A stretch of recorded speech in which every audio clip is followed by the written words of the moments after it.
ఈరోజు మన topic preaching of the gospel in acts.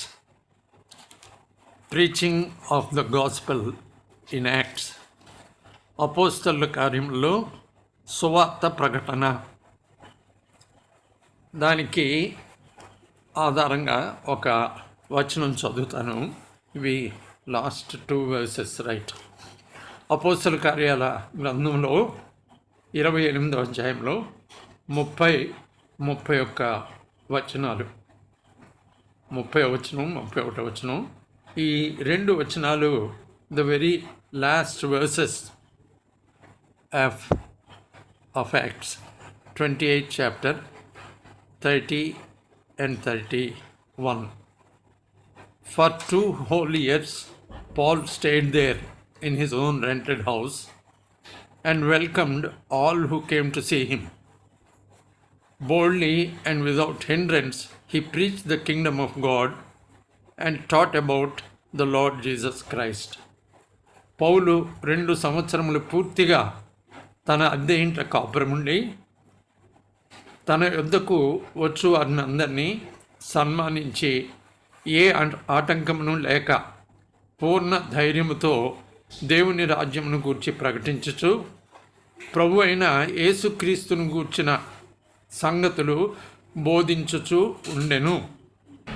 ఈ 2 వచనాలు లేదా లాస్ట్ వచనం చూసి స్కాలర్స్ బైబిల్ అంతటినీ 2 పద్ధతుల్లో మాట్లాడుతున్నారు. ఈ బైబిల్లో ఉన్న విషయాలు ఒకటి ఏంటంటే కెరిసో, అంటే ఇది ఒక రకమైన అనౌన్స్మెంట్, ప్రకటన.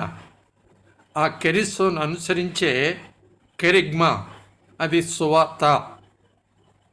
రెండవది డిడాకి, టాట్ అబౌట్ అంటున్నాడు కదా. Teaching about the Lord Jesus Christ is called didache. కాబట్టి ఇక్కడ ఉన్నవి 2, ఒకటి ప్రకటన, రెండోది బోధ. ప్రకటించుచు, బోధించుచు, ఈ 2 ఉన్నాయి. కాబట్టి బైబిల్ అంతట్లో ఎవరన్నా ఆ రకమైన పని కలిగి ఉంటే సువార్తను ప్రకటించే వాళ్ళు ఉంటారు, లేదా క్రీస్తును గూర్చిన సంగతులు ఉపదేశించే వాళ్ళు ఉంటారు. ఈ అపోస్తల కార్యాల్లో పదే వినబడే మాట దేవుని వాక్యము.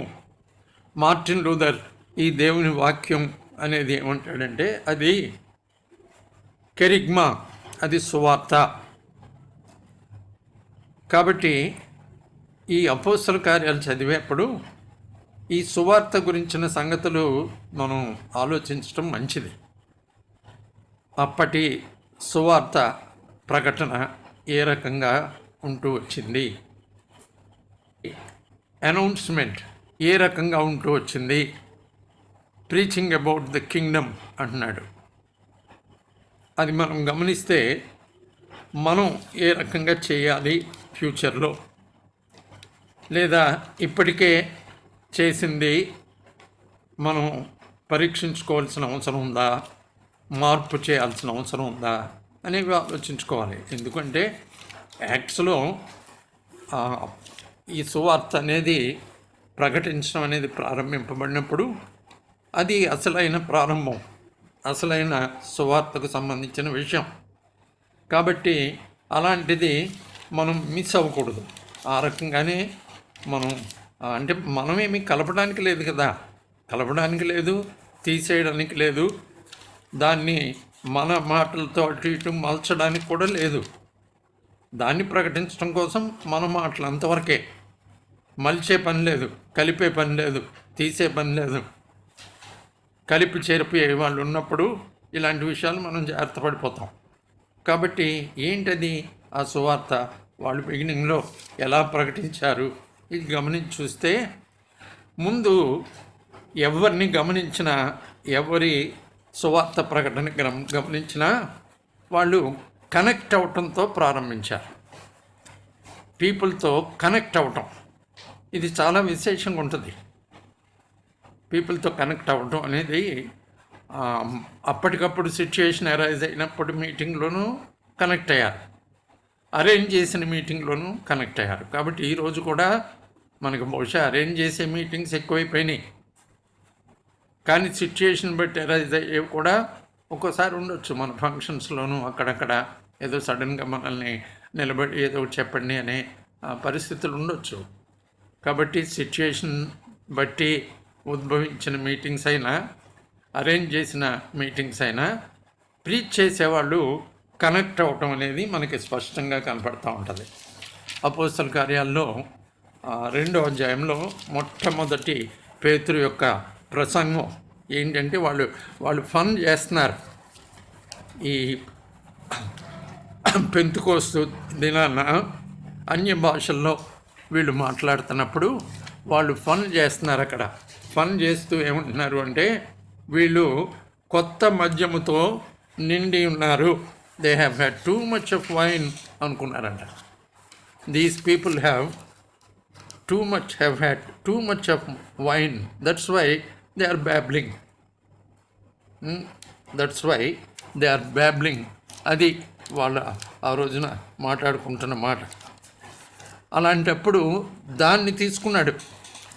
దాన్ని ఆ సిచ్యుయేషన్లో వాళ్ళు ఫన్ చేస్తుంటే దాన్ని తీసుకుని కనెక్ట్ చేసుకుంటూ పేతురు మాట్లాడటం, కనెక్ట్ చేసుకుంటూ, అది మరి ఎంత చక్కగా ఉంది. ఏంటి మీరు మాట్లాడేది? ఇది కొత్త మద్యమా? మేము తాగేసామా? టైం ఎంత అవుతుందో మీకు తెలుసా? అరే మీకు గ్రంథం గుర్తులేదనుకుంటా అని యోవేలు గ్రంథం నుంచి ఏమన్నాడు అక్కడ దేవుడు? అంచె దినములందు నేను మనుషులందరి మీద నా ఆత్మను కుమ్మరించెదను. కాబట్టి ఆత్మకు సంబంధించిన సంగతులతో మొదలుపెట్టేస్తాడు. In the last days God says I will pour out my spirit on all people. జరిగింది అది. దాని యొక్క అర్థం తెలియక వాళ్ళు ఫన్ చేస్తున్నారు. అలాంటప్పుడు కనెక్ట్ అవ్వాలి అంటే దాన్ని అనుసరించి మొదలుపెట్టి తను సువార్తను ప్రకటించాలి. సో అక్కడ కనెక్ట్ చేసుకున్నాడు. తర్వాత 3వ అధ్యాయంలో ఈ పేతురు యోహాను వాళ్ళిద్దరూ కలిసి ఈ దేవాలయపు ద్వారం దగ్గరికి వెళ్ళినప్పుడు అక్కడ భిక్షం ఎత్తుకునే అతన్ని చూసి అతను భిక్షం అడుగుతుంటే, వెండి బంగారాలు మా దగ్గర లేవు, ఇదిగో మా తట్టు నువ్వు చూడని చెప్పి, వెండి బంగారాలు మా దగ్గర లేవు, మాకు కలిగిందే మేము నీకు ఇస్తాం. పేతురు అంటాడు, నాకు కలిగిందే నేను నీకు ఇస్తున్నాను, నజరేయుడైన యేసుక్రీస్తు నామమున నడు అని చెప్పాడు. అక్కడ ఇంకా జరిగింది చాలా పెద్ద ఆశ్చర్యకరమైన సంగతి. ఊరికే లేచి నడవటం కాదు, గంతులు, డాన్స్ లాగా వీళ్ళని ఇద్దరిని చుట్టేస్తూ వాళ్ళ చేతులు వదలకుండా వాడు పరిగెడుతుంటే అక్కడ ఒక సిచ్యుయేషన్ వచ్చేసింది. ఆ సిచ్యుయేషన్ వచ్చినప్పుడు కనెక్ట్ చేసుకుంటూ పేతురు మాట్లాడే మాటలు అది 3:12 ఉంటాయి. ఇశ్రాయేలీయులారా, మీరు వీని విషయమై ఎందుకు ఆశ్చర్యపడుతున్నారు? మా సొంత శక్తి చేతనైను భక్తి చేతనైను నడువను వీనికి బలమిచ్చినట్టుగా మీరెందుకు మా తట్టు తేరి చూస్తున్నారు? సిచ్యుయేషన్ని ఎలా ఉపయోగించాడో చూడండి. 3:12 వచనంలో, Men of Israel, why does this surprise you? Why are you surprised? I don't understand. What is making you to feel so much amazed at this? Why do you stare at us as if we by our own power or godliness we had made this man walk? అలా మొదలుపెట్టి తర్వాత continue చేస్తున్నాడు. ఇది 2వ ప్రసంగం పేతురుది. 3 కూడా సిచ్యుయేషనే. అది arranged meeting అయినా కానీ 10వ అధ్యాయంలో కొర్నేలి ఇంట్లో అది అరేంజ్డ్ మీటింగే.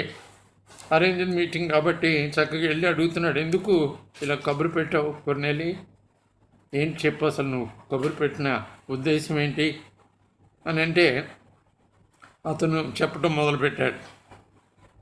ఇలా జరిగినందుకు నేను నిన్ను పిలిపించాను. నీవు వచ్చినది మంచిది. ప్రభువు నీకు ఆజ్ఞాపించినవన్నీ వినుటకై ఇప్పుడు మేమందరము దేవుని ఎదుట ఇక్కడ కూడి ఉన్నాము.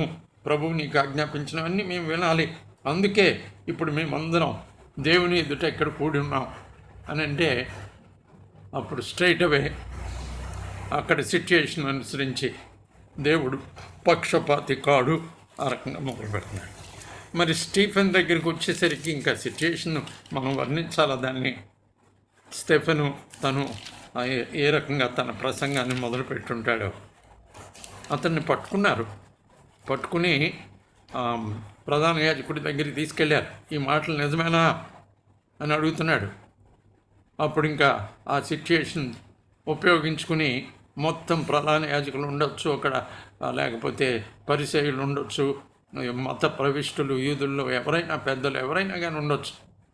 అంతే, దాన్ని ఉపయోగించుకుని తన అరెస్ట్ని ఉపయోగించుకుని, అక్కడ ఉన్న దొమ్మి పరిస్థితిని ఉపయోగించుకుని తను స్ట్రైట్ అవే వాక్యం చెప్పడం మొదలుపెట్టాడు. తర్వాత మనం పౌలు యొక్క ప్రసంగం 13వ అధ్యాయంలో చూస్తాం. అదేంటంటే పిసిడియన్ యాంటియోక్. అక్కడ పిసిడియన్ యాంటియోక్లో వెళ్ళి కూర్చున్నారు వీళ్ళు సమాజ మందిరంలో, పౌలు బర్నబా. వీళ్ళు కొత్తగా వచ్చారు, పెద్ద మనుషులు కనబడిపోతుంది, వీళ్ళు సిటీ నుంచి వచ్చారు, లేకపోతే వీళ్ళు బాగా ఎడ్యుకేటెడ్ అని వాళ్ళకి అర్థమైపోయి, అయ్యా మీకు ఏమన్నా చెప్పాలని ఉంటే చెప్పండి, ఎందుకు బయట నుంచి వచ్చారు, మీకు ప్రసంగానికి మేము అవకాశం ఇవ్వాలి కదా, అందుకు మీరు ప్రసంగం చేయండి అని చెప్పినప్పుడు వెంటనే పాల్ సీజ్డ్ దట్ ఆపర్చునిటీ. అక్కడ వాళ్ళతోటి కనెక్ట్ అయిపోవటం. చాలా మంచి వాళ్ళు మీరు, ఇశ్రాయేలీలారా, అది 13-17లో, దేవునికి భయపడు వాళ్ళారా వినుడి. మీరు దేవునికి భయపడేవాళ్ళు, దేవుణ్ణి ప్రేమించేవాళ్ళు, మీరు ఇశ్రాయేలీలు. మీ తోటి ఇశ్రాయేలీయుడిగా లేదా ఇశ్రాయేలీలుగా మేమిద్దరం వచ్చేసరికి మీరు హౌ జనరస్ యు ఆర్, ఎంత కార్డియాలిటీ మీరు కనపరుస్తున్నారు, ఎంత ఆనర్ మా విషయంలో మీరు ఇస్తున్నారు. We're new people yet you want us to speak to you, thank you for this privilege అనే పద్ధతిలో తను ఈ రకమైన అడ్రస్ మొదలుపెట్టాడు. అది మనకి చెప్పాను కదా, 13వ అధ్యాయము 14వ వచనం, 14-15 వచనంలో కూడా ఈ విషయాలు మనకి కనిపిస్తున్నాయి. 14-15. After the reading from the law and the prophets, the synagogue rulers sent word to them saying, brothers, if you have a message of encouragement for the people, please speak. Standing up, Paul motioned with his hand and said, men of Israel. ఇలాగా connect చేసుకోవటం. తర్వాత ఒక situation బట్టి లుస్త్రాలో ఆ అబ్బాయిని స్వస్థపరిచినప్పుడు వాళ్ళు చాలా విశేషమైన పద్ధతులు ప్రవర్తిస్తారు. ఏంటి అంటే, అలా కుంటివాడిని వాళ్ళు నిలబెట్టి నడిపించినప్పుడు వాళ్ళు ఆశ్చర్యపోయి దేవతలు దిగొచ్చారనుకుని అంటారు. అని వాళ్ళు ఏం చేస్తారంటే వెళ్ళి ఆ ప్రీస్ట్ని పిలుచుకొచ్చినప్పుడు ఏ రకంగా సన్మానించాలో అర్థం అవ్వక వాళ్ళు ఈయనేమో ముఖ్య ప్రసంగికుడు కాబట్టి పౌల్ని హెర్మే అన్నారంట, బర్నబానేమో ద్యుపతి అన్నారంట. ఆ ద్యుపతి అనే ఆ దేవాలయానికి పూజారి అతను వచ్చేసి వీళ్ళకి దేవతలు దిగొచ్చారని బలులు అర్పించడానికి వాళ్ళు ప్రయత్నిస్తున్నప్పుడు పౌలు వాళ్ళతో మాట్లాడే మాటలు 14వ అధ్యాయంలో ఈ విషయాలు 15వ వచనం నుండి, అయ్యలారా మీరెందుకు ఇలాగ చేస్తున్నారు, మేము కూడా మీ స్వభావం వంటి స్వభావం గల నరులమే. మీరు అని ఇంకక్కడి నుండి వాళ్ళకి ఏ కంటెంట్ చెప్తే వీళ్ళు కనెక్ట్ అయిన వాళ్ళు దాని మీద మనసు పెడతారో ఆ పద్ధతిలో కంటెంట్ చెప్పుకుంటూ వెళ్ళిపోయాడు. తర్వాత మనం 17వ అధ్యాయంలో కూడా చూస్తాం. 17వ అధ్యాయము ఏథెన్స్కి వెళ్ళినప్పుడు అప్పటి సిచ్యుయేషన్ ఏంటంటే తను ఈ శీల కోసం తిమోతి కోసం కనిపెడుతూ తను అటు ఇటు సిటీ అంతా తిరుగుతున్నప్పుడు వాళ్ళ యొక్క విగ్రహాలన్నీ చూసుకుంటూ వచ్చాడు. తను తట్టుకోలేకపోయాడు, కంటైన్ చేసుకోలేకపోయాడు, పరితాపం పట్టలేకపోయాడు. అలాంటి సిచ్యుయేషన్లో ఏం చేస్తున్నాడంటే యూదుల దగ్గరికి వెళ్ళాడంట, సమాజ మందిరాలకి. ఏం చేస్తున్నారు మీరు ఇలాంటి సిటీలో ఉండి? సత్యదేవుని కదా మనం ఆరాధించాల్సింది, మీరు ఏం చేస్తున్నారు అన్నట్టు వాళ్ళతో తర్కించాడంట, ఊళ్ళో అందరితో తర్కించాడంట. ఇలా మాట్లాడుతుంటే వాళ్ళు విన్నారు. అక్కడ విని ఏంటి ఇతను ఎవరో కొత్త అతను వచ్చి ఊరినంతటిని పరిశీలించి చూస్తున్నాడు, ఒక్కడే వెళ్ళి వాళ్ళతో మాట్లాడుతున్నాడు, వీళ్ళతో మాట్లాడుతున్నాడు, ఆర్గ్యూ చేస్తున్నాడు. ఏంటి అని అక్కడ 2 గ్రూప్స్ వాళ్ళు ఉన్నారు. ఎపిక్యూరియన్స్, ఈ స్తోయికులు, వీళ్ళు పెద్ద స్కాలర్స్, వీళ్ళు అంత స్టడీస్ ఎడ్యుకేటెడ్ గ్రూప్ వాళ్ళు, రెగ్యులర్గా వాళ్ళ క్లాసెస్ ఉంటాయి. అలాంటి వాళ్ళు సరే ఇతను ఎవరో కొత్తవాడు వచ్చాడు, మనం ఏదన్నా ఊళ్ళో కొత్త విషయం జరిగితే మనం మాట్లాడుకుంటూ ఉంటాం కదా, మనం మన సభకి ఇతన్ని తీసుకెళ్దామని అంటే వీళ్ళు ఏంటంటే రమ్మని ఇన్వైట్ చేయడం కాదు, ఇక్కడ వాళ్ళు తీసుకెళ్ళారు అంటే ఏ రకమైన తీసుకెళ్ళడం అనేది కూడా మనం ఆలోచించాల్సి వస్తుంది. అంటే it could be by force తీసుకెళ్ళారు. తీసుకెళ్తే తను ఏమైతే చూశాడో వాటి గురించి నెగిటివ్గా మాట్లాడకుండా వాళ్ళతో కనెక్ట్ అవ్వటం కోసం, ఏంటంటే తెలియక వీళ్ళు చేసే భక్తి అది కాబట్టి తనకి జాలి ఉంది వాళ్ళ మీద. కాబట్టి ఆ జాలిలో తను ఇలా మాట్లాడుతున్నాడు. వాళ్ళతో జాలి పడినప్పుడే అలాంటి మంచి మాటలు వస్తాయి. ఏంటంటే తెలియక ఏదో గందరగోళంగా భక్తి చేసే వాళ్ళ విషయంలో జాలితో ఆయన ఈ మాటలు మాట్లాడుతున్నాడు. ఏథెన్స్ వారులారా, మీరు సమస్త విషయములలో అతి దేవతా భక్తి కలవారై ఉన్నట్టు నాకు కనబడుచున్నది. ఇందుకు నేను సంచరిస్తూ మీ దేవతా ప్రతిమలను చూస్తూ ఉంటే ఒక విచిత్రం కనబడింది నాకు. అక్కడ ఒక బలిపీఠం ఉంది. ఏ దేవత ఎవరు అంటే ఏం పేర్లు లేవు అక్కడ. దాని మీద ఏం రాసి ఉందంటే తెలియబడని దేవునికి. అంటే తెలియకుండానే కూడా మీరు భక్తి కనపరుస్తున్నారు. తెలియక మీరు కనిపించే భక్తి నేను మీకు తెలియజేయాలని కోరుకుంటున్నాను. తెలియకుండా మీరు చూపిస్తున్న భక్తి, దాని సత్యం ఏంటో నేను మీకు తెలియజేయాలని కోరుకుంటున్నాను. For as I walked around and looked carefully at your objects of worship, I even found an altar with this inscription, to an unknown God.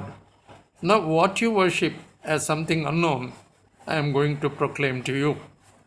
See the way all these preachers have connected with those people around. కాబట్టి how are we justified? మనల్ని ఎవరన్నా మాట్లాడమంటే ఒక్క మాట కూడా ఎదురున్న ప్రజల గురించి మాట్లాడకుండా స్ట్రైట్ అవే మనం గాస్పెల్ మొదలు పెడితే ఆర్ వి జస్టిఫైడ్?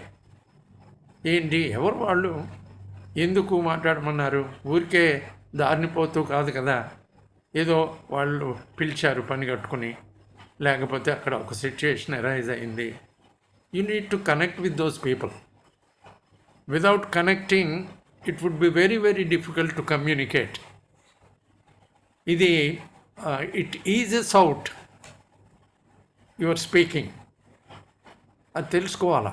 ఎప్పుడైతే వాళ్ళతో కనెక్ట్ అవుతూ వాళ్ళు కూడా అటెన్షన్ పే చేస్తూ ఉన్నారో, then it becomes easy for you to enter into the content. Till then it's very difficult. చాలా డ్రైగా ఉంటుంది. ఈ కనెక్ట్ అవుతున్నప్పుడు మనుషుల్ని తెలిసి వాళ్ళ వైపు చూసేప్పుడు చాలా చక్కగా ఉంటుంది. పైకి చూస్తూ మాట్లాడే వాళ్ళు ఉంటారు కొంతమంది, కళ్ళల్లోకి చూడలేరు, లేకపోతే మనుషుల్ని గమనింపుగా అటు ఇటు పరికి ఐ కాంటాక్ట్ అంటారు. Once they come in to contact in this way, they pay attention. I కాంటాక్ట్లో అంత బలం ఉంటుంది. కాబట్టి I mean, you might not be a great preacher, but you are the person holding the stage there. అలాంటప్పుడు you are everything to them. When you are everything to them, you should make them connect with you. Otherwise, ఏంటంటే ఆపర్చునిటీని you are losing. ఇలాంటివి జాగ్రత్త check చేసుకోలేదు. పెద్ద గొప్ప విషయంలో ఉండదు. Straight అవే మాట్లాడటం, స్ట్రైట్ అవే టాపిక్లోకి వెళ్ళిపోవటం ఎందుకు? మనుషులు వాళ్ళు మనుషులు, మనం మనుషులమే. We are no different. మనం హయ్యర్ పెడెస్టల్ కానే కాదు, అది చెల్లదు, వాక్యానుసారం కాదు.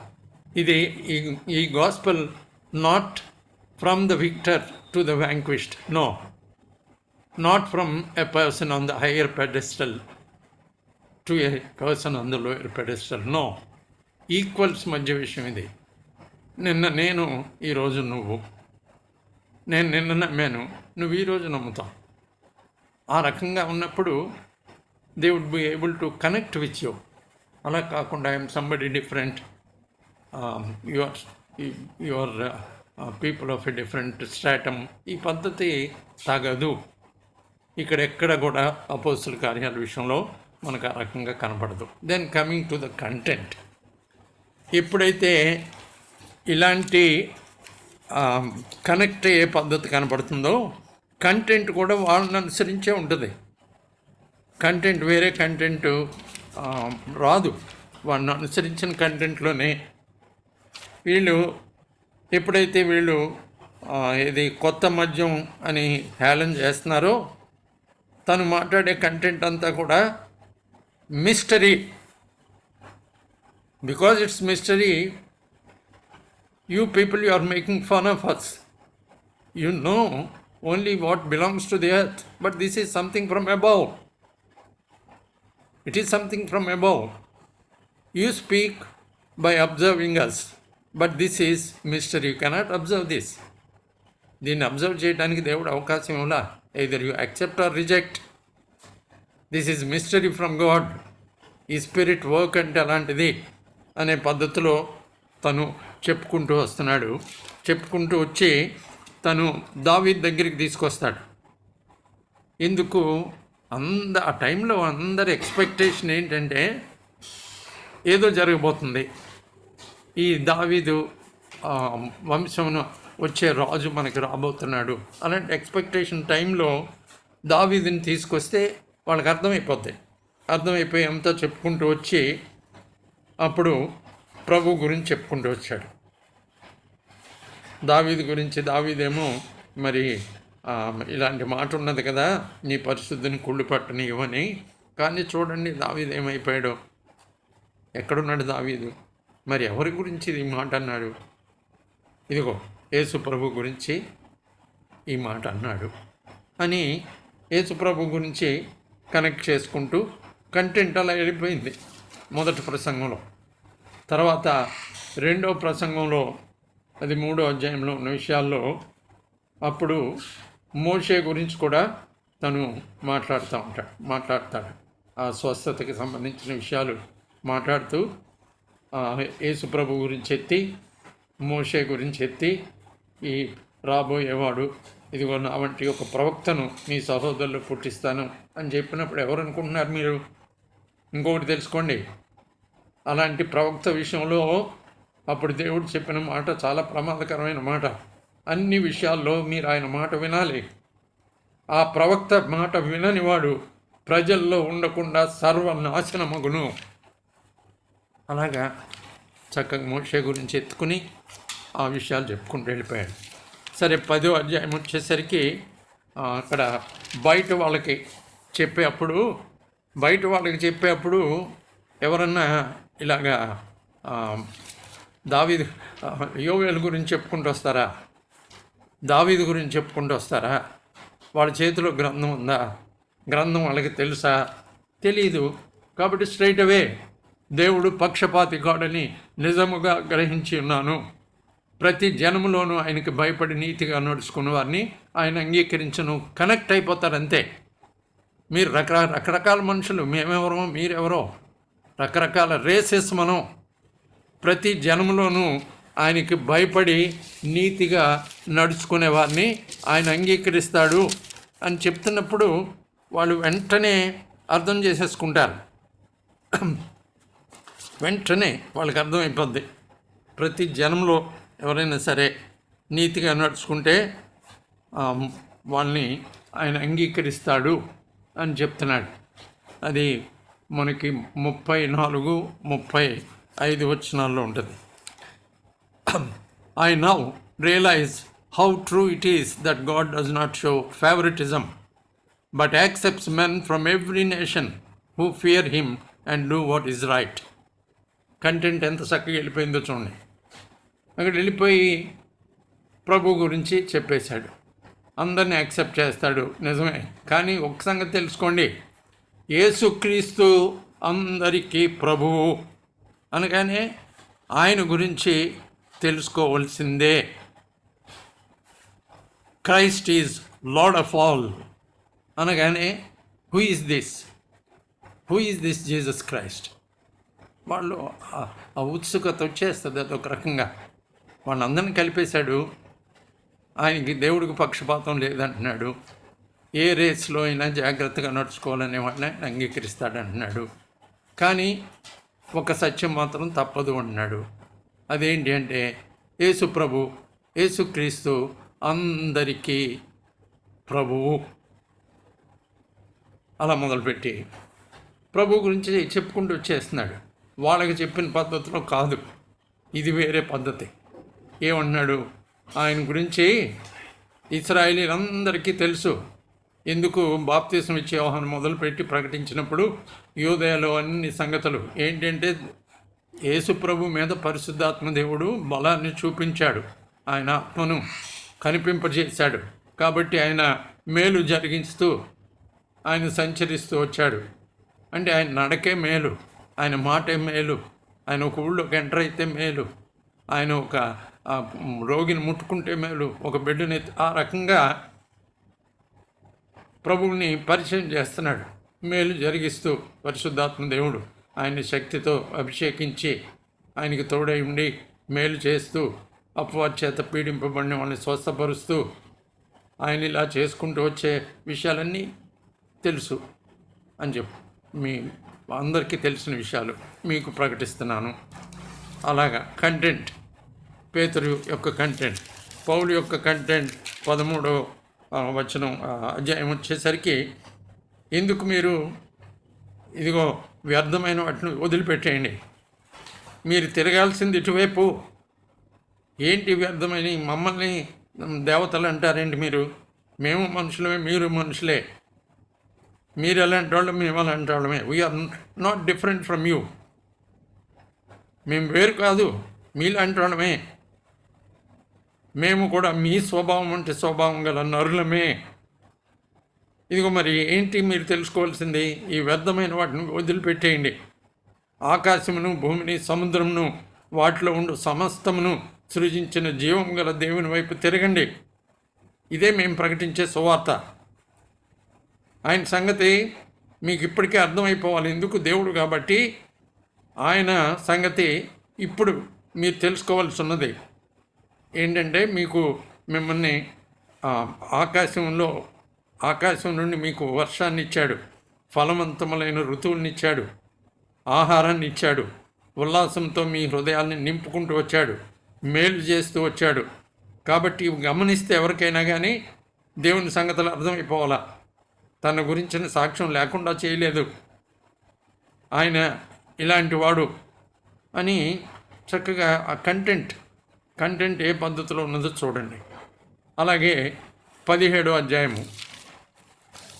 అధ్యాయంలో ఈ ఏథెన్స్ వాళ్ళతో కనెక్ట్ అయ్యి దేవుణ్ణి పరిచయం చేస్తున్నాడు. ఏంటి మీరు తెలియక భక్తి ఎందుకు కలిగి ఉండాలి? ఇదిగోండి తెలుసుకోండి, జగత్తును అందుల సమస్తమును నిర్మించిన దేవుడు తానే ఆకాశమునకును భూమికిని ప్రభు ఉన్నందున హస్తకృతములైన ఆలయంలో నివసింపడు. ఆయన గాడ్ ద క్రియేటర్ అంటున్నాడు. ఆయన అందరికీ జీవమును, ఊపిరిని, సమస్తమును దయచేవాడు కనుక తనకేదైనా కొదువి ఉన్నట్టు మనుషుల చేతులతో సేవింపబడేవాడు కాడు. గాడ్ ద సస్టైనర్ అంటున్నాడు. మరియు యావత్ భూమి మీద కాపురముండుటకు ఆయన ఒకరి నుండి ప్రతి జాతి మనుషులను సృష్టించి, వారు ఒకవేళ దేవుణ్ణి తడవులాడి కనుగొందరేమో అని తను వెదకు నిమిత్తము నిర్ణయ కాలమును వారి నివాస స్థలం యొక్క పొలిమేరలను ఏర్పరచను. ఇక్కడ ఏమంటున్నాడు అంటే, lord of the nations, you know who this god is? He's your creator. You know who this god is? He sustaining you. Try to know is the lord of the nations అలా చెప్తున్నాడు. మనం ఆయన యందు బ్రతుకుతున్నాము, చలించున్నాము, ఉనికి కలిగి ఉన్నాము. అటువలే మనం ఆయన సంతానమని మీ కవీశ్వరులో కొందరును చెప్పుచున్నారు. గాడ్ ద ఫాదర్ అలాంటి ఫాదర్ని మనుషుల చమత్కార కల్పన వల్ల మలచబడిన బంగారంతో పోలుస్తారా, వెండితో పోలుస్తారా, రాతితోన? అలాగా దేవత్వాన్ని పోల్చేది? అలాగా ఎంత కమ్యూనికేట్ అయిపోద్ది. వాళ్ళు ఉన్న సిచ్యుయేషను ఎలాంటి సిచ్యుయేషను కనెక్ట్ అయ్యి వాళ్ళను అనుసరించి ఆ రకంగా ప్రీచ్ చేస్తున్నాడు. ఇక్కడ ఒకటి తెలుసుకోవాలా, ఏంటి అంటే పౌలు ఈ పిసిడియన్ యాంటియోక్లో మాట్లాడేప్పుడు, ఈ ఏమంటాం 13వ అధ్యాయంలో మాట్లాడేప్పుడు కంప్లీట్ ఇజ్రాయెల్ బ్యాక్గ్రౌండ్ ఎత్తుకుంటూ అక్కడ మోషే నడిపించుకొచ్చిన పద్ధతి, తర్వాత ఇంకా ముందు ఇశ్రాయేలీయుల సంగతులు, తర్వాత అబ్రహాం సంగతులు, ఇలాంటివన్నీ ఎత్తుకుంటూ వచ్చి అప్పుడు వాళ్ళకి చెప్పాల్సింది చెప్తున్నాడు. ఇలాగా బయట వాళ్ళు వచ్చేసరికి ఈ సృష్టికర్త అయిన దేవుడితో మొదలు పెడుతున్నాడు. అంటే ఏంటి? అబ్రహాం కంటే కూడా ముందుకెళ్ళిపోవాలి, అబ్రహాం కంటే కూడా ముందుకెళ్ళాలి, మొత్తం సృష్టితోనే ప్రారంభించాలి. ఎందుకు? వీళ్ళు బయట వాళ్ళు, వీళ్ళు అన్యజనులు, వీళ్ళు. అలాగా తను ఎక్కడ ఏం చెప్పాలి అనేది వాళ్ళ కంటెంట్ని ఎలా ప్లాన్ చేసుకున్నారో గమనించాలి. స్టీఫెన్ మాట్లాడేప్పుడు కంప్లీట్ వాళ్ళు ఆ బ్యాక్గ్రౌండ్లో ఉండి వాళ్ళు రిజెక్ట్ చేస్తూ వచ్చిన సత్యాన్ని వాళ్ళ ముందు ఉంచడం కోసం తను ఎత్తుకున్నప్పుడు ఎక్కడ అబ్రహాం దగ్గర మొదలుపెట్టాడు. స్టీఫెన్ మాట్లాడేప్పుడు ఎక్కడ ఊరు అనే ఆ ప్లేస్ నుండి మొదలు పెట్టుకుని హారానికి వచ్చి ఇంకా అక్కడి నుంచి మొత్తం మాట్లాడుకుంటూ వచ్చి దావీదు దగ్గరికి వచ్చి అలాగా. కాబట్టి కంటెంట్ అక్కడున్న జనాన్ని అనుసరించి ప్లాన్ చేసుకున్నారు తప్ప ఏది చెప్పినా పర్వాలేదులే దేవుని వాక్యం అనేది కాదు. అక్కడ ఏది చెప్పినా దేవుడు చూసుకుంటాడులే అంటాం అక్కడ కాదు. కంటెంట్ మారిపోయింది. పౌలు విషయంలో వెంటనే కనబడిపోద్ది, అలాగే పేతురు విషయంలో కనబడిపోద్ది. అక్కడ వాళ్ళ ఇశ్రాయేలీ దేశంలో మాట్లాడేప్పుడు లేదా యూదులతో మాట్లాడేప్పుడు ఒక రకంగా మాట్లాడాడు. అన్యజనుడైన కొర్నేలి ఇంటికి వచ్చేసరికి ఇంకో రకమైన కంటెంట్ ఉపయోగించాడు. అలాగే పౌలు తను పిసిడియన్ యాంటియోక్లో సమాజ మందిరంలో మాట్లాడేప్పుడు ఒక రకమైన ఇజ్రాయలైట్ బ్యాక్గ్రౌండ్ కంటెంట్. ఆ తర్వాత ఈ లుస్త్రాలో మాట్లాడేప్పుడు మారిపోయింది, ఏథెన్స్లో మాట్లాడేప్పుడు మారిపోయింది. ఇలాగా గమనించుకోవాలా వాళ్ళ సంగతులు, వాళ్ళు మాట్లాడే పద్ధతులు గమనించుకున్నప్పుడే మనం అడాప్ట్ అవుతాం. ఎందుకంటే అది basic. There all things have started. మనం కాదు మౌల్డ్ చేయడానికి మార్పులు చేసి టెక్నిక్స్ మాట్లాడుతున్నారు. ఓకే, టెక్నిక్స్ మాట్లాడుతున్నారు, చాలా సంతోషం. కంటెంట్ మారకూడదుగా, సువార్త అంతకంటే మారకూడదుగా. ఇది గమనించాలి. రైట్. ముగించే ముందు లూజ్ ఎండ్స్తో ముగించకూడదు. All these are preachers with authority. When they preached with authority. ఊరికే అంటే ఏమంటామంటే ఇది ఎలాగా అనుకుంటున్నాను నేను, అది ఇలాగ అనుకుంటున్నాను, మీరేమనుకుంటున్నారు నాకు తెలీదు, ఇది పెద్ద గొప్ప మాట్లాడటం. లీవింగ్ లూజ్ ఎండ్స్ ప్రీచింగ్లో లేదా స్పీచెస్లో ఒక ఆర్ట్ అంట. ఏంటో మరి ఆర్ట్? నో, హియర్ ఎప్పుడైతే అది సీల్డ్ కవర్ మీ దగ్గరికి వచ్చిందో there is nothing else you can do. The only thing is pass it on with authority. So these people, ఇప్పుడు మనం చూసిన ఈ న్యూ టెస్టమెంట్ లేదా యాక్ట్స్లో ఉన్న ప్రీచర్స్ అందరూ దే ప్రీచ్ విత్ అథారిటీ. ఒక్క క్షణం కూడా మిన్సింగ్ ఆఫ్ వర్డ్స్ కనబడదు అక్కడ. లాస్ట్కి వచ్చేసరికి లూజ్ ఎండ్స్ వదిలిపెట్టి మీరు తేల్చుకోండి, ఆలోచించుకోండి, ఇలాగ నేను ఎలా అనుకుంటున్నాను, మరి మీ ఉద్దేశాలు ఏంటో. No no no. కాబట్టి ఎవాంజలిజంలో సువార్త ప్రకటించేప్పుడు towards the close you need to have a cutting edge ఉండాలా. తేలిపోవాలి అటు ఇటు, అంతే. వీళ్ళెవరు కూడా అవకాశం ఇవ్వాల. ఆఖరికి వచ్చేసరికి తేలిపోవటం అనేది వాళ్ళు తేల్చి ఎక్స్పెక్ట్ చేశారు. వీళ్ళ సంగతి తేలిపోవలసిందే. ఏంటి తేలిపోవలసింది? Cutting edge. ఏంటి మీరు చేసింది అంటే, మీరు ఆయన్ను, ఈ యేసు ప్రభుని చంపారు అంటాడంతే. పేతురైతే ఇంకా వాళ్ళు వీళ్ళు అని ఏమి లేదు. యేసు ప్రభుని, ఈ క్రీస్తుని, యేసుని మీరు చంపారు. దేవుడు నిశ్చయించిన సంకల్పమును, ఆయన భవిష్యత్ జ్ఞానమును అనుసరించి అప్పగింపబడిన ఈయనను మీరు దుష్టుల చేత సిలువ వేయించి చంపితిరి. అంటే లాస్ట్కి వచ్చేసరికి పిన్ పాయింట్ చేస్తున్నాడు అంతే. అలాగే 3వ అధ్యాయంలో ఈ యోహాను పక్క నుండి ఇద్దరు కలిసి ప్రసంగం చేస్తున్నప్పుడు ఏమంటాడంటే, జీవాధిపతిని మీరు చంపారు, మీకు జీవాధిపతి అక్కర్లా, జీవాధిపతిని మీరు చంపారు. ఇవే మాటలు. ఇలాంటి కటింగ్ ఎడ్జ్లో లాస్ట్కి వచ్చి ఈ మాటలు మాట్లాడేప్పుడు ఎవరికైనా కానీ ఎంత భయం వస్తుంది. 10వ అధ్యాయంలో కొర్నేలి ఇంట్లో లాస్ట్కి వచ్చేసరికి తను అంటున్న మాట ఏంటో తెలుసా? మీరు ఇదిగో, దేవుడు ఆయనలో ఎవరు విశ్వాసం ఉంచితే ఆయన నామాన పాపక్షమాపణ పొందే పద్ధతిలో ప్రవక్తలందరూ ఆయన గూర్చి సాక్ష్యం ఇస్తున్నారు. మరి ఆయన సంగతి మీరు తెలుసుకోండి. దేవుడు సజీవులకును మృతులకును న్యాయాధిపతినిగా నియమించిన వాడు ఈయనే. రేపు మీరు లైఫ్ ముగించుకుని వెళ్ళిన తర్వాత ఆయన ముందుకెళ్ళి నిలబడాలి. అక్కడ సీట్లో కూర్చునేది ఈయనే అనగానే ఎంత భయం వస్తుంది వాళ్ళలో. అలాగే పౌలు ప్రకటించేప్పుడు కంటెంట్ ముగిస్తూ తేల్చి మాట్లాడుతున్నాడు. ఏంటంటే, కాబట్టి సహోదరులారా, మీకు ఈయన ద్వారానే పాపక్షమాపణ ప్రచురమొగుచున్నదనియు, మీరు మోషే ధర్మశాస్త్రం వలన ఏ విషయములలో నీతిమంతులుగా తీర్చబడలేకపోతిరో, ఇంకేమీ కాంప్రమైజ్ లేదు అక్కడ, మీరు తీర్చబడలేకపోయారు, మీరంతే. ఆ విషయములన్నిటిలో విశ్వసించు ప్రతివాడును ఈయన వలనే నీతిమంతులుగా తీర్చబడిననియు మీకు తెలియనుగాక. ఈయన వల్లనే, ధర్మశాస్త్రం వలన తీర్చబడే పరిస్థితి లేనే లేదు అనగానే వాళ్ళు తేల్చుకోవాలి. అటు ఇటు ధర్మశాస్త్రం ద్వారా గట్టెక్కుతారా? మీరు గట్టెక్కలేరు. ఈయన వల్లనే మీరు గట్టెక్కగలరు. మరి తేల్చుకోండి అనేది కటింగ్ ఎడ్జ్. అలాగే 13వ అధ్యాయంలో వాళ్ళని గట్టిగా ఏం చెప్తున్నాడంటే, గత కాలంలో సమస్త జనులను తమ తమ మార్గములు ఎందు నడువనిచ్చెను. చెల్లిపోయింది అప్పుడు, ఇప్పుడు సువార్త వచ్చింది. మీ మార్గాల్లో ఆయన సువార్త లేనప్పుడు సరే అల్నిచ్చాడు, ఇప్పుడు ఇంక అల్నిచ్చే పరిస్థితి లేదు. 14వ అధ్యాయంలో ఈ లుస్త్రాలో. ఆ తర్వాత తను ఏథెన్స్లో మాట్లాడేప్పుడు వాళ్ళకి లాస్ట్కి వచ్చేసరికి భయం వచ్చేయాలి. ఇవన్నీ చెప్పుకుంటూ వచ్చాడు. గాడ్ ద క్రియేటర్ అన్నాడు, గాడ్ ద సస్టైనర్ అన్నాడు, God the lord of nations అన్నాడు, గాడ్ ద ఫాదర్ అన్నాడు. ఇవన్నీ చెప్పుకుంటూ వచ్చి గాడ్ ద జడ్జ్, జాగ్రత్త అనేది అజ్ఞాన కాలంలోనూ దేవుడు చూచి చూడనట్టుగా ఉండెను, ఇప్పుడైతే అంతటను అందరినూ మారు మనసు పొందవాలని మనుషులకు ఆజ్ఞాపించుతున్నాడు. జడ్జి ఎవరో తెలుసా మీకు?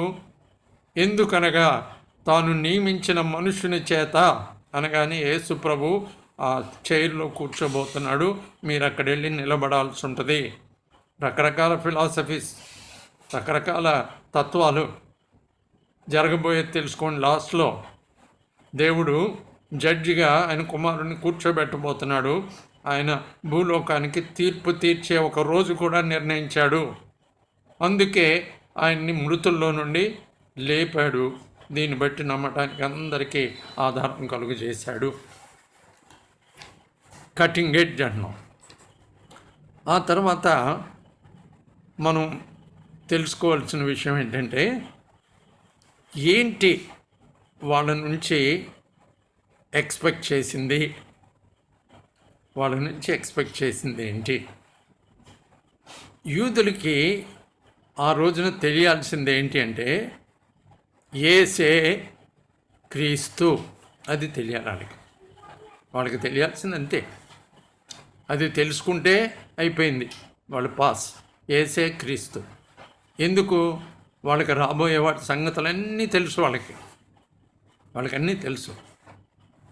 వాళ్ళకి తెలియాల్సింది ఏంటి అంటే, ఏ యేసునైతే వాళ్ళు రిజెక్ట్ చేశారో, బెత్లెహేంలో పుట్టి నజరేతులో పెరిగి యూదయ, గలిలయ, సమరయ ప్రాంతాల్లో సంచరించి యెరూషలేంలో సిలువ వేయబడి పాతిపెట్టబడి ఈ తిరిగి లేచిన యేసు ఆయనే క్రీస్తు అని తెలియాలి అంటే ఈరోజు ఆయన సజీవుడు, మృతుల్లో నుండి ఆయన తిరిగి లేచాడు. పేతురు మాట్లాడిన అదే మాట, పౌలు మాట్లాడిన అదే మాట, స్టెఫెన్ మాట్లాడిన అదే మాట. మృతులలో నుండి తిరిగి లేచాడు. కాబట్టి యూదులకు తెలియాల్సింది యేసే క్రీస్తు. అందుకు the very first preachers of Acts of the Apostles talked all the time about resurrection. ఈ ఫేజెస్ అర్థం చేసుకుంటే మంచిది. ఇమ్మీడియట్గా వాళ్ళకి తెలియాల్సింది రిజరెక్షన్ అనేది అంత ఇంపార్టెంట్ వాళ్ళ దృష్టిలో, వాళ్ళ ప్రీచింగ్లో రిజరెక్షన్ గురించి అంత గట్టిగా మాట్లాడుతూ వచ్చారు. ఇప్పుడు ఒక్క విషయం ఆలోచించండి. ఏంటి అంటే, పాత నిబంధనలో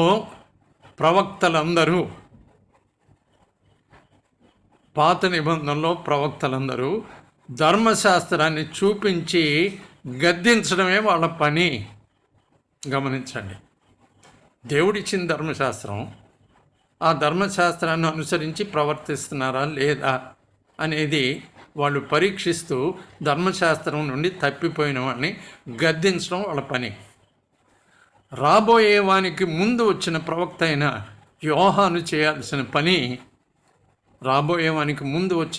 యోహాను చేయాల్సిన పని సిద్ధపరిచే పని. ధర్మశాస్త్ర క్రియల గురించి వాళ్ళని గద్దిస్తూ దేవుని వైపు లేదా రాబోయే వాని వైపు చూపించడం బాప్తిస్మం ఇచ్చే యోహాను పని. యేసు ప్రభు పని ఏంటి అంటే దాన్ని కంటిన్యూ చేస్తూ మీరు అటువైపు నుండి తిరిగి ఇటువైపుకి, అంటే పాపం నుండి తిరిగి దేవుని వైపు. అందుకే ఆయన అన్నమాట ఏంటి, కాలము సంపూర్ణమైనది. అంటే బాప్తిస్మం ఇచ్చే యోహాను యొక్క కంటిన్యూషన్ అది. ఆయన పని దిద్దుబాటు చేసి అదిగో అని చూపించాడు. సరే, దిద్దుబాటు చేయబడి లేదా పాపం నుండి తొలగి మీరు తిరగాల్సింది దేవుని వైపు. కాబట్టి దేవుని వైపు తిరగటం అనేది, దేవుని రాజ్యం గురించి ప్రకటించడం అనేది ఆ రోజున ప్రభువు చేసిన పని. కాలం సంపూర్ణమైనది, దేవుని రాజ్యం సమీపించున్నది. మారు మనసు పొంది సువార్త నమ్ముడి. అంటే ఏది ఫైనల్? ఇప్పుడు ఈ సువార్త నమ్మడం అనేది ఫైనల్ అనేది సంగతి తెలుసుకోవాలి. సరే, ఈ అపోస్తలులు చేయాల్సిన పని ఏంటో మనం ఆలోచిస్తే, అపోస్తలులు చేయాల్సిన పని ఏంటి అంటే, మీరు యేసు వైపు తిరగండి. అదే సువార్త. ఆ యేసు ఎవరు అనుకుంటున్నారు? ఆయన రాబోయేవాడుగా మీరు ఎదురు చూస్తున్న క్రీస్తే ఈ యేసు. ఈ యేసు వైపు తిరగండి అని చెప్పడమే వాళ్ళ యొక్క సువార్త, పేతురుదైనా ఎవరిదైనా కానీ. మరి ఏంటి మారు మనసు పొందమన్నాడు? అదేంటి? తప్పులన్నీ ఒప్పుకోవటమా, లేకపోతే వాళ్ళు ఏమేమి పాపాలు చేశారో వాళ్ళు గుర్తు చేసుకోవటమా అని అంటే డైరెక్ట్గా ఎత్తి చూపిస్తున్నాడు కదా వాళ్ళు చేసింది ఏంటో. మీరు వాళ్ళతో ఆ దుష్టుల చేతికి అప్పగించి ఆయన్ని చంపితిరి. గుచ్చబడకేమవుతారు హృదయాల్లో? చంపితిరి. ఇంకేమన్నా ఉందా? అయ్యో నేనా అంటే గుచ్చబడకేమవుతారు? గుచ్చబడి వచ్చారు, ఏం చేయమంటావు చెప్పమంటున్నారు. చెప్పమంటే మీరు మనసు పొంది ఇదిగో ఈ సువార్త మీరు నమ్మండి, అప్పుడు మీకు ఆత్మ అనుగ్రహింపబడుతుంది. పేతురు చెప్పాడు. తర్వాత జీవాధిపతిని చంపితిరి మీరే. బరబ్బా కావాలా మీకు? ఈయనక్కర్లేదా? మీరేగా చంపింది అని అంటే మారు మనసు పొందండి అంటే ఏంటి అక్కడ? వాళ్ళు చేసిన పని, ఆ చేసిన పని నుండి దేవుని వైపు వాళ్ళు తిరగాల.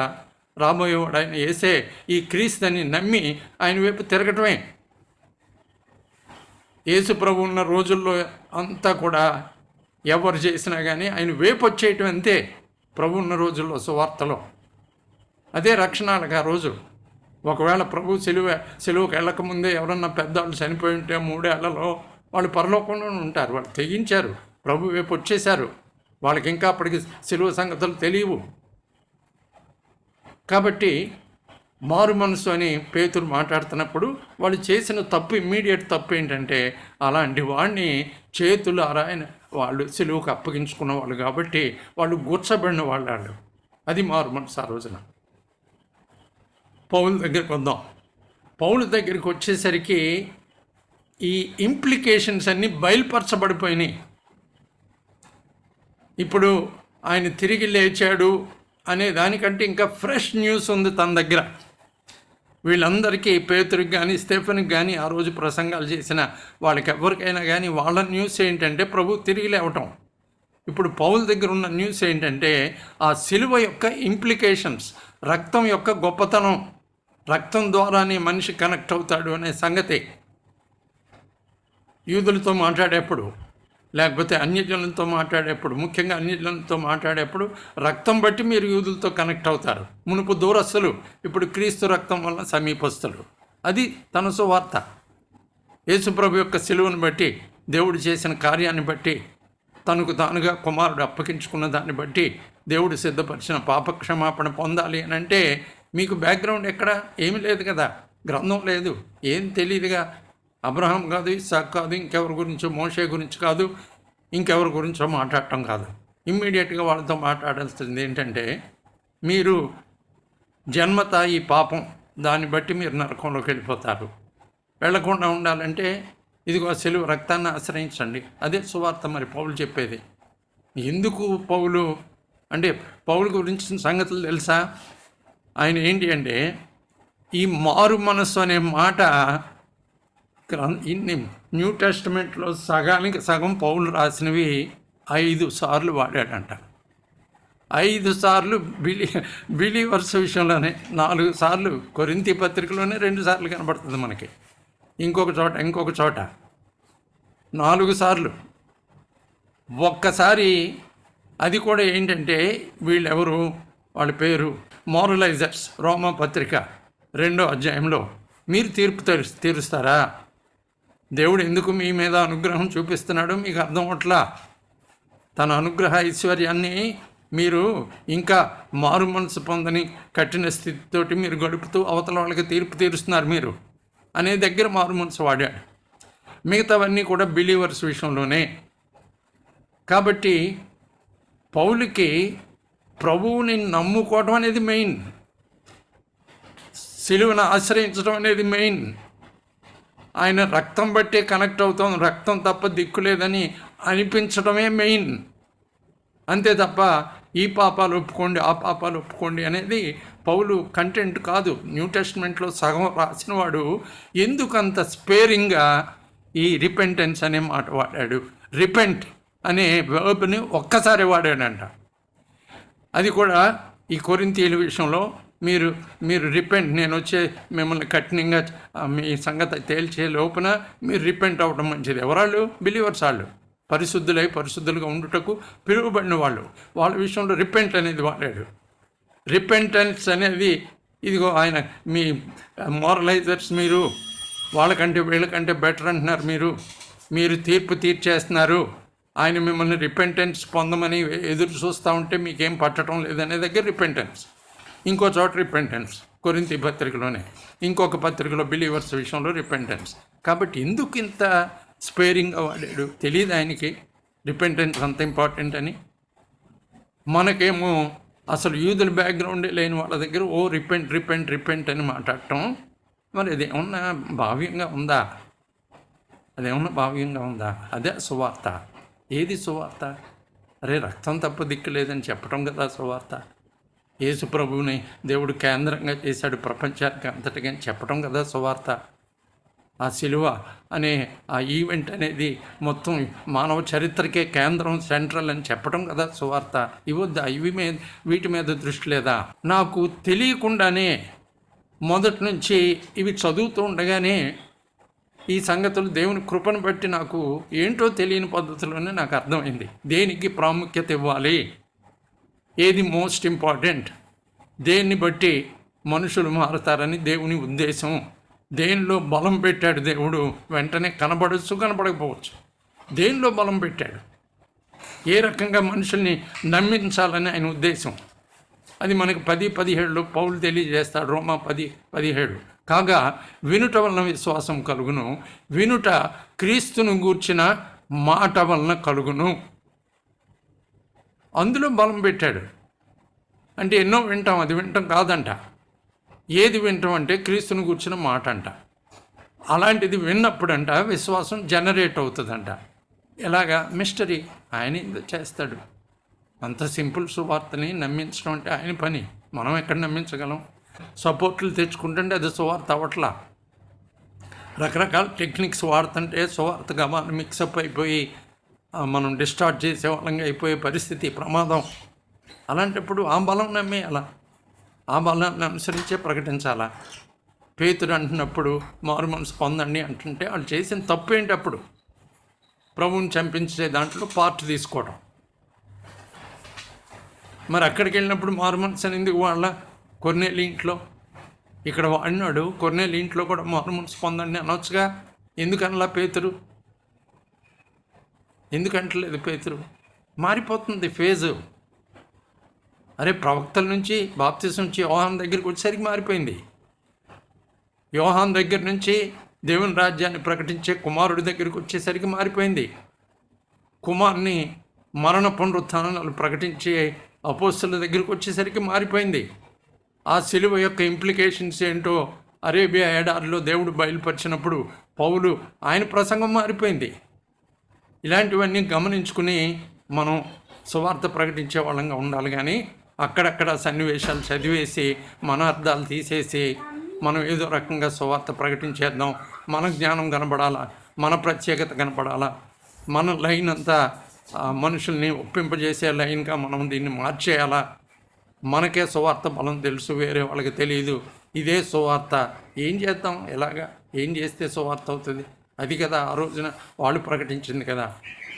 ప్రకటిస్తూ ఫైనల్గా సిలువ రక్తం అనే దగ్గర, మెయిన్ దగ్గర పౌలు ఆయన తేల్చి మాట్లాడుతుంటే ఆ సిలువ రక్తం ఏమీ కాకుండా ప్రకటించే సువార్త ఎలా అవుతుంది?